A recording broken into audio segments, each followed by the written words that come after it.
आपण तुम्ही इथं कुठं बसताय? माग बसा की. माग बस म्हणते. ए सुप्रिया, तू बस पुढं, ही बसतील माग.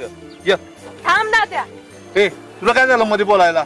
एक तर उशीर झालाय आणि तू त्यात लेट कर. बस कर. अरे दाद्या, तुला जरा सुद्धा काय बोलताना वाटत नाही बी.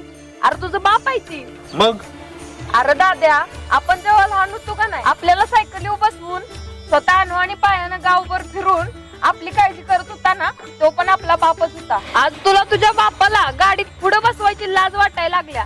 अरे काय झालं तुझ्याकडे पैसा आला म्हणून, पण तू माणुसकी हरवून बसलाय ही विसरू नको. आणि ज्या बापाने तुला जग दाखवलंय ना, त्या बापाला स्वतःची लायकी दाखवू नकोस. आप्पा चुकलं माझं.